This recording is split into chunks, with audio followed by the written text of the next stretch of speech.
નમસ્કાર વિદ્યાર્થી મિત્રો, સ્વાગત છે તમારું જેપી વિદ્યાપીઠમાં. લાસ્ટ લેક્ચરમાં આપણે સેક્શન બી પૂરો કર્યો હતો અને આ વિડીયોમાં આપણે સેક્શન સી ની શરૂઆત કરીએ. તો સૌથી પહેલો પ્રશ્ન, what did Pahom do when he was not satisfied with his speed? જ્યારે પહોમ તેની સ્પીડથી સેટિસ્ફાઈડ નહોતો તો ત્યારે તેને શું કર્યું?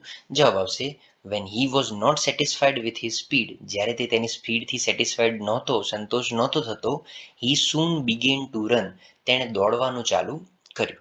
બીજો પ્રશ્ન, what did he do at every turn? દરેક ટર્ન આવે ત્યારે તે શું કરતો હતો? તો હી મેડ અ માર્ક. તે એક નિશાની બનાવતો હતો.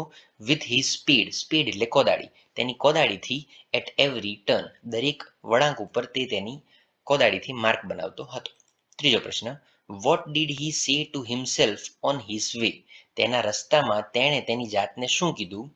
તો હી સેડ ટુ હિમસેલ્ફ. તેણે તેની જાતને કીધું, let me cover some more land, let me cover some more land. મને હજુ વધારે જમીન કવર કરવા દે. આગળનો પ્રશ્ન, when the sun was moving westward. જ્યારે સૂર્ય પશ્ચિમ તરફ જતો હતો, વોટ ડીડ હી થિંક? તો ત્યારે તેણે શું વિચાર્યું? તો when the sun was moving westward, જ્યારે સૂર્ય પશ્ચિમ તરફ જતો હતો, હી થોટ. તેણે વિચાર્યું, આઈ મસ્ટ રિટર્ન નાઉ. હવે મારે રિટર્ન થઈ જવું જોઈએ. I have come long distance. હું બહુ લાંબુ અંતર આવી ગયો છું. આગળના પ્રશ્નો જોઈએ. Who was પહોમ? પહોમ કોણ હતું? તો પહોમ વોઝ ધી ઓનર. તે એક માલિક હતો. Of a big stretch. બહુ મોટા વિસ્તારનો. Of fertile land in Russia. રશિયામાં એક ફળદ્રુપ જમીન છે, તેનો એક બહુ મોટો વિસ્તાર છે, તેનો ઓનર હતો પહોમ. આગળનો બીજો પ્રશ્ન, how did he get good crops? તેને સારો પાક કઈ રીતે મળતો હતો? તો હી કલ્ટિવેટેડ ધ લેન્ડ. તે જમીનને કલ્ટિવેટ કરતો હતો, એટલે કે ખોદીને સારી રીતે ખેતી કરતો હતો. And got good crops. અને સારો પાક મેળવતો હતો. ત્રીજો પ્રશ્ન, what kind of a man was Pahom and what did he want? Pahom કયા પ્રકારનો માણસ હતો અને તેને શું જોઈતું હતું?